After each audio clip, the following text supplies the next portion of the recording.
চাকরিহারাদের পাশে পুলিশ প্রশাসন। রাতে শহীদ মিনার চত্বরে অবস্থান একাংশের। নিরাপত্তা ব্যবস্থা ময়দান থানার। রাতে অবস্থানকারীদের সঙ্গে কথা পুলিশের। সেই ছবি আপনারা দেখছেন। কথা বলবো, প্রতিনিধি অভিজিৎ চন্দ্র রয়েছেন সঙ্গে। অভিজিৎ,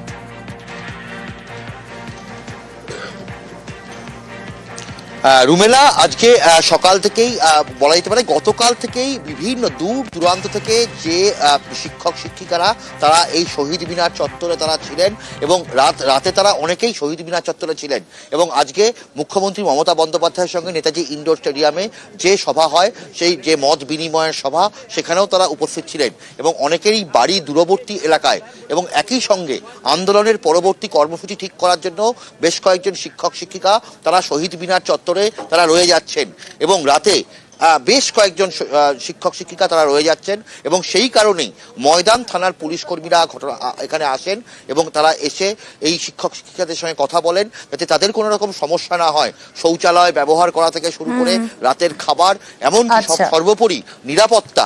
কারণ বেশ কয়েকজন মহিলা শিক্ষক তারা এখানে রাতে থাকবেন, তাদের যাতে নিরাপত্তায় কোনো রকম সমস্যা না হয়, নিরাপত্তায় যাতে কোনো খামতি না থাকে, সচেষ্ট পুলিশ প্রশাসন। এসএসসি চাকরিহারাদের পাশে দাঁড়ানোর খবর। পাশে দাঁড়িয়ে বার্তা মুখ্যমন্ত্রীর। নেতাজি ইনডোর থেকে বললেন, যোগ্যদের চাকরি যাবে না, কারো সার্ভিস ব্রেক হবে না, 2 মাসের মধ্যে চাকরি ফিরিয়ে দেওয়ার ব্যবস্থা করা হবে, আশ্বাস দিয়েছেন মুখ্যমন্ত্রী। আমি আপনাদের বলতে চাই, চাকরি আমি যোগ্যদের খাবো না, এটা মাথায় রেখে দিন। এটাই ফার্স্ট ওয়ার্ড, এটাই লাস্ট ওয়ার্ড, এটাই এ, এটাই বি, এটাই সি, এটাই ডি, এটাই এ, এটাই এ টু জেড। এই ভরসাটুকু রাখুন। যারা যোগ্য তাদের চাকরি নিশ্চিন্ত করার দায়িত্ব সরকারের। সুপ্রিম কোর্টের আইন অনুযায়ী করব। আপনারা যাতে আবার চাকরি ফিরে পান তার ব্যবস্থা প্রসেসের মধ্যে দিয়েই 2 মাসের মধ্যেই কমপ্লিট হবে এবং আপনাদের চাকরি ব্রেক হবে না। সুপ্রিম রায়, এক ধাক্কায় 26,000 চাকরি বাতিল। 2016 সালের এসএসসির পুরো প্যানেল বাতিল করে দিয়েছে শীর্ষ আদালত। এতে শিক্ষক শিক্ষাকর্মী মিলিয়ে চাকরি গিয়েছে প্রায় 26,000। এ নিয়ে জোর শোরগোল। অনেকেরই প্রশ্ন, যারা যোগ্য তাদের চাকরিটা কেন গেল? এই আবহে সোমবার নেতাজি ইনডোর স্টেডিয়ামে চাকরিহারাদের সঙ্গে মুখ্যমন্ত্রী। ভাববেন না আমরা এটাকে ভালোভাবে মেনে নিতে পেরেছি। আপনাদের শোকে আমাদের হৃদয়ও পাথর হয়ে গেছে। এ কথা বলার জন্য আমাকে জেলেও ভরে দেওয়া যেতে পারে, কিন্তু আই ডোন্ট কেয়ার। আমি মনে করি মানুষ যখন বিপদে পড়ল, সে লাল কি সাদা কি হলুদ বা সবুজ আমার দেখার দরকার নেই। তাদের পাশে দাঁড়িয়ে তাদের অহংকার, তাদের মর্যাদা, তাদের সম্মান, তাদের অস্তিত্ব, তাদের অস্মিতা সবকিছু ফিরিয়ে দেওয়ার দায়িত্ব আমরা কেউ অস্বীকার করতে পারি না। আপনারা কি ভাবেন আমি এত বোকা যে তাদের সবটা বাতিল করে দেব? তারা অযোগ্য নয় জেনেও এটা হতে পারে না। যারা যোগ্য নিশ্চিন্তে থাকুন, ভরসা রাখুন, আস্থা রাখুন, পাবেনই। কারো চাকরি যাওয়াটা আমাদের ধর্ম নয়, চাকরি ফিরিয়ে দেওয়াটা, চাকরি করে দেওয়াটা আমাদের ধর্ম। আমি বেঁচে থাকাকালীন যোগ্য প্রার্থীদের কারো চাকরি কেড়ে নিতে দেব না। It is my commitment. যারা যোগ্য তাদের চাকরি নিশ্চিন্ত করার দায়িত্ব সরকারের। সুপ্রিম কোর্টের আইন অনুযায়ী করব। আপনারা যাতে আবার চাকরি ফিরে পান তার ব্যবস্থা প্রসেসের মধ্যে দিয়েই 2 মাসের মধ্যেই কমপ্লিট হবে এবং আপনাদের চাকরি ব্রেক হবে না। কারণ আপনার এক্সপিরিয়েন্স এবং অ্যাডিশনাল কনসেশন আপনারা পাবেন। যারা 10 বছর ধরে চাকরি করছেন, 2 মাস সাফার করলে 20 বছর সাফার করতে হবে না, 2 মাসও পুষিয়ে দেবো। কারো দোয়া ভিক্ষে চাই না, আপনাদের ভিক্ষা করে খেতে হবে না। আমাদের plan A ready, B ready, C ready, B ready and E ready. আপনাদের তো কেউ চাকরি টার্মিনেট করেনি এখনো পর্যন্ত, করেছে কি? কোনো নোটিশ পেয়েছেন? আপনার বিরুদ্ধে দুর্নীতি না যদি প্রমাণ করতে পারে তো কি আপনাকে কেউ যেতে বারণ করেছে? আপনি আপনার কাজ করুন না, আপনার কাজ কে বারণ করেছে? ভলেন্টারিলি সার্ভিস কিন্তু সবাই দিতে পারে। ফার্স্ট ফেজ যোগ্যদেরটা রক্ষা করা, সেকেন্ড ফেজ কাকে অযোগ্য বলেছে, কেন বলেছে, কি কারণে বলেছে, কোন এজেন্সি তদন্ত করেছে, কি কি কাগজপত্র আছে, টোটালটা দেখব। তারপরে তাদের নিয়ে আমি আলাদা করে মিটিং করে আমাদের কথা বলবো। চিন্তা করবেন না এবং যোগ্য অযোগ্যের মধ্যে গন্ডগোল লাগাবেন না।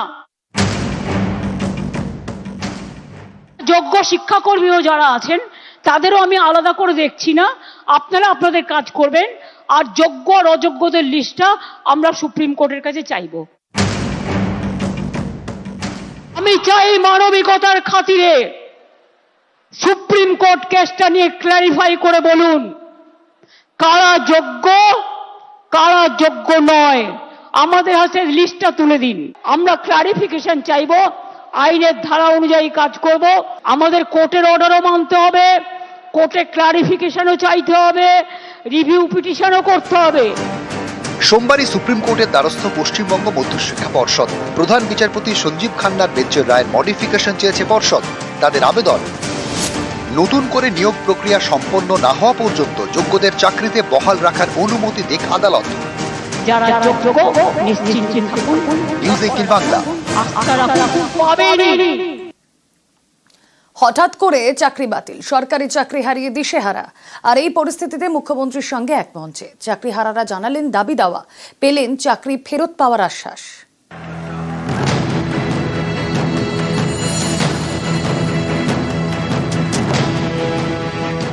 আমার ফেসবুক গ্রুপে লিখেছে, কিরে কত টাকা দিয়ে চাকরিটা পেয়েছিলিস, আমার ন্যায় বিচার কোথায়? মাননীয় মুখ্যমন্ত্রীর কাছে আমার ন্যায় বিচার চাইছি, আপনি যেভাবেই হোক যে করেই হোক আমাদের ন্যায় বিচার পাইয়ে দিন। রবিবার রাত থেকে লাইন, কয়েক ধাপ নিরাপত্তার ঘেরাটোপ পেরিয়ে নেতাজি ইন্ডোরে মূল মঞ্চে মুখ্যমন্ত্রীর সামনে এসএসসি চাকরিহারা শিক্ষক ও শিক্ষাকর্মীরা। তাদের কেউ কেউ মুখ্যমন্ত্রীর সঙ্গে এক মঞ্চে। আমি একজন 11-12 কম্পিউটার অ্যাপ্লিকেশনের টিচার ছিলাম, বর্তমানে নেই।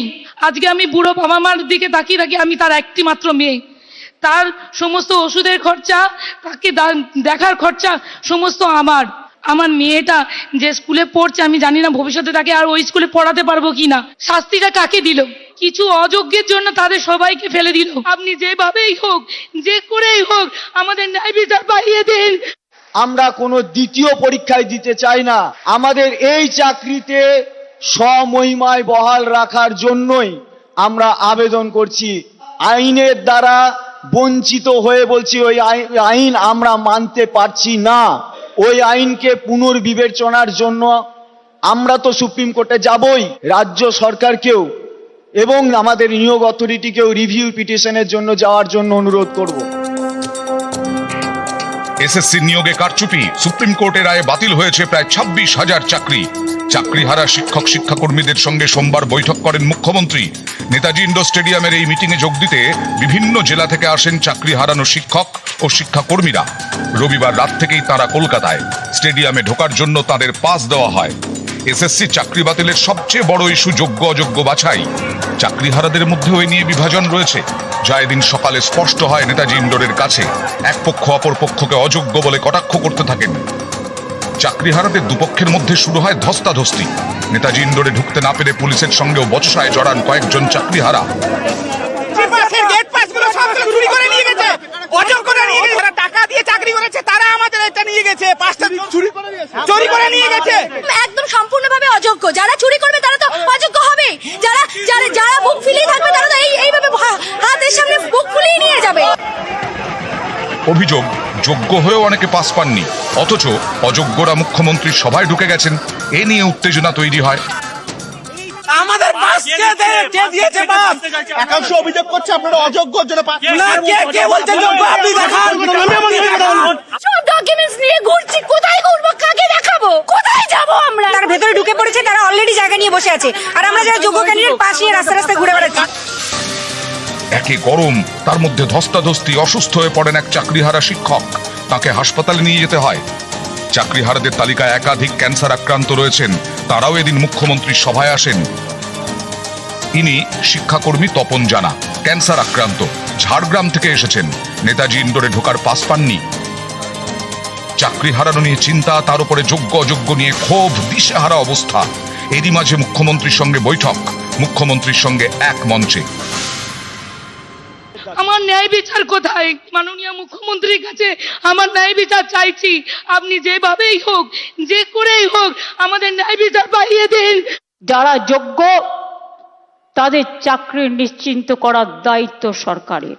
সুপ্রিম কোর্টের আইন অনুযায়ী করব, অল্টারনেটিভ যা করার আমরা করব। আপনারা যাতে আবার চাকরি ফিরে পান তার ব্যবস্থা প্রসেসের মধ্যে দিয়েই 2 মাসের মধ্যেই কমপ্লিট হবে এবং আপনাদের চাকরি ব্রেক হবে না। নিউজ 18 বাংলা।